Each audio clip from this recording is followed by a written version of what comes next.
Coming up on CGTV, we take a deeper dive into the ocean of art manufacturing. Every fish you see here is been casted from a real fish. Plus, a closer look at a local restaurant experience.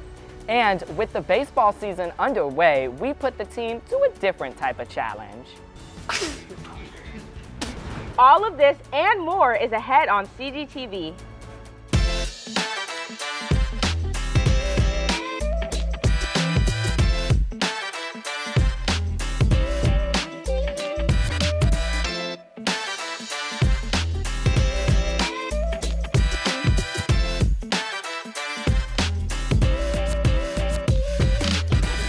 Good morning, Cardinal Gibbons. I'm Jacob Myers. And I'm Ariana Perot. As we head into the warmer months and prepare for the summer, more of us are spending our time at the beach. CGTV reporter Bobby Simpson has a story behind the popular beach art found at restaurants and stores all along Florida's coast. We see fish like these all around Florida, at places like Flanagan's, Bass Pro Shop, and even Disney World. But you probably couldn't imagine what goes on behind the scenes.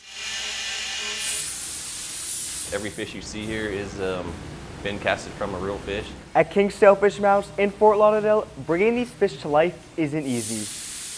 It's a challenge for the most part, but it's also an enjoyable experience when you're done with it. The 30-day process starts with fiberglass molding, then sanding, and finally a paint job unique to each fish, whether they're only a few inches or over 15 feet. But as the employees find, beyond the craftsmanship is a strong community. It's really amazing. We have a great group of guys working here. They're really passionate about it. Some of these guys have been here 30 years. I mean, this is a really, really big deal for these guys, and it's a great thing. I love it. I mean, we are all from different walks of life, and of course, we have different personalities, but the good thing about it is we come together and make this work. All that hard work pays off when customers see the final product. So now when I see somebody come in and pick up their fish and they're happy, it makes you feel good, man. Here's a pleasing customer. He's going to have this fish for many years. He's going to have it on his wall. He's going to probably pass it to his kid and his grandkids. So that makes me feel very good. You don't have to be a big business to own fish like these. King's Sailfish Mounts takes personal orders all the time. For CGTV, I'm Bobby Simpson with Jacob Myers. You know, Ariana, every time I go out to eat, it's hard for me and my friends to pick a restaurant. We can fix that. I went out and visited the Bite Eatery that has something for everyone on a night out. 15 minutes from campus, you can find a spot that serves food for any taste bud. It brings us a lot of joy knowing that we can offer a bite to eat for just about everyone. The Bite Eatery is home to 7 cuisine options from pizza to shrimp bowls. Here, the staff want to bring a level of service that is top tier. And I'm glad I'm able to give people that experience that they'll be able to enjoy with all the various foods. They're all about offering a place where every guest can enjoy a meal and atmosphere that feels like home. People tend to be more comfortable, especially here in Pompano. People love to go to the beach, so we wanted to feel like you're at the beach, basically. For hostess Mia Lopez, the best part of working at the Bite is seeing big families leave with a smile. Honestly, I get a positive attitude out of it. I get to go home knowing these people actually enjoyed coming here. They enjoyed the food. They enjoyed the experience. For CGTV, I'm Ariana Perot with Katia Fonte. Since we are already over halfway through with quarter 3, it's time to talk yearbooks. If you want a senior ad or to order a yearbook, please visit yearbookorderrcenter.com with job number 454 to do so. Senior ads are due on March 1st. This is an important deadline to make sure your ad is featured. Congratulations to senior Jess Wilson, who was recently named an academic All-American by the National Speech and Debate Association. Less than 2% of high school students qualify for this based on points earned at tournaments, grades, and test scores. Jess has earned over 800 career points in public forum debate, extempt, and impromptu. Way to go, Jess. Congratulations to our varsity girls soccer team. They're heading back to states after a huge win last night. Darcy Donnellan was there for it all and caught up with one of the stars of the game and Coach Flash. The girls fought so hard in the first period, and going into the second period, there was some really close attempts. Finally, in the last 4 minutes of the game, Emma Heim assisted Mia Kennard for her game-winning goal to go to states. How do you feel, Mia? I'm really happy that we won. We fought really, really hard, and I'm really excited to go to states again, and we'll just see what happens. I feel like in this middle of the second period, the energy was getting super intense. So what was the energy like there? Well, we were gaining a lot of momentum in the second half, and a goal was bound to happen. But with like all the people cheering us on and them being really fouling and aggressive, I mean, we just like, we had to score, and we did.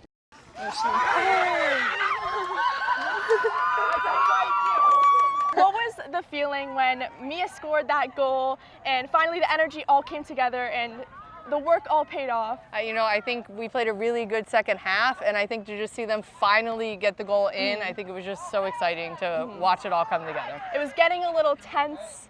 How do you think the team handled that pressure? I think, with minutes left in the game, I think they really stayed calm the whole game, so it was really, really proud of them, just very proud. How excited are you? Very excited. It's been a while since we've been back there, and we always knew that we could do it, but it's always a long season, so seeing it all come together is really exciting.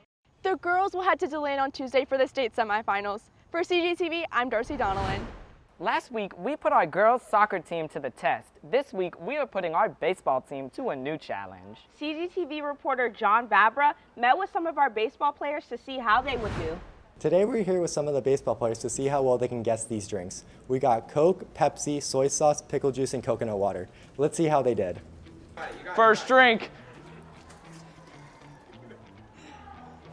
Oh, that's orange juice for sure. Water.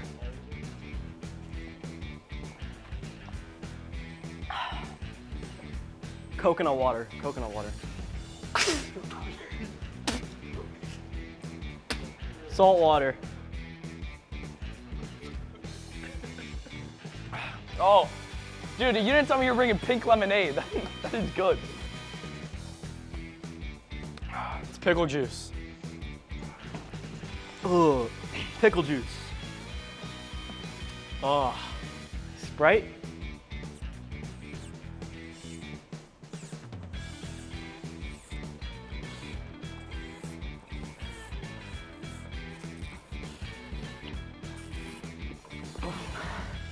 That one's good. That's soy sauce. That was disgusting. That's nasty. And now here's Mr. Mahan with this week's mission message. Good morning, Chiefs. In light of the recent flying mishaps in the past few weeks, including the Delta Airlines plane that flipped on the runway on Monday, it's a wonder anybody wants to fly. In fact, a relative of mine has a meeting in Texas this week, and he's going to drive all the way from North Dakota, 25 hours. He refuses to fly. Seems to me our buzzword of the week should be trust. Despite these recent accidents, millions of passengers will entrust their lives to the airlines as they take to the air today and every day. Trust, look it up.